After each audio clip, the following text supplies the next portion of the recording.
Точката за избор на заменици министри на место 10-та се најде на последното место на 5-та поред собраниска седница.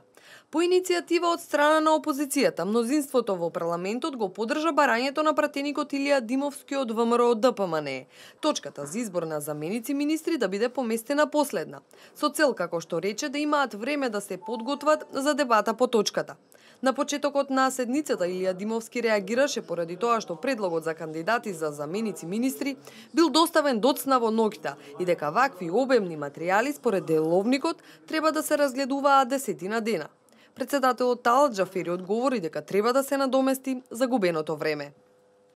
Би сакал да информирам јавноста дека утринава во 1 часот и 39 минути на нашите имейл адреси, тие што бевме будни, веројатно помладите бевме будни, повозрастните не беа будни, на нашите имейл адреси добивме предлог за избор на заменици министри.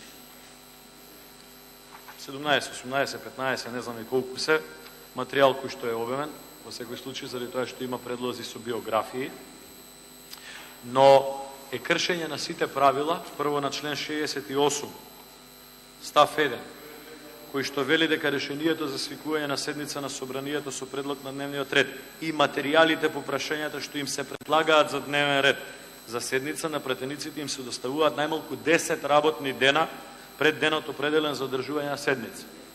Господинот Талат Џафери го прекрши овој став од членот 68 при изборот на влада со некакво образложение дека тоа сето е итно и дека се чекало. Прво и основно за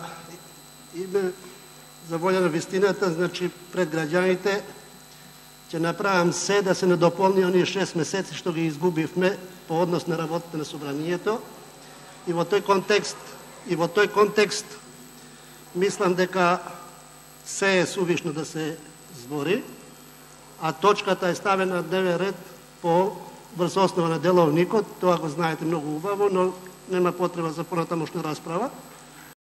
Ова е листата на предлогот на премиерот Зоран Заев за заменици министри. Кире Наумов, кој ја извршуваше функцијата дополнителен заменик министер за финансии во техничката влада, сега е предлог за заменик министер во економија. Неголемо изненадување е предлогот Јани Макрадули, кој беше екс-пратеник и кандидат за градоначалник на Скопје да биде заменик министер во животна средина. Интересен е и предлогот актерот Владимир Лазовски, кој стана познат за пошироката јавност со промоција на бомбите на СДСМ, да биде нов заменик министер за култура. Останатите предлози се Беким Максути за заменик во одбрана, Агим Нухиу во МВР, Оливер Ристовски во правда, Арта Точи во МНР, Ширете Елези во финансии, Власте Димковик во земјоделство, Гоце Чакаровски во здравство, Висар Гани во образование, Елмија Зири во труд и социјална политика, Дијан Павлевски во локална самоуправа, Ремзи Мехмети во транспорт и врски и Александар Бајдевски во информатичко општество и администрација.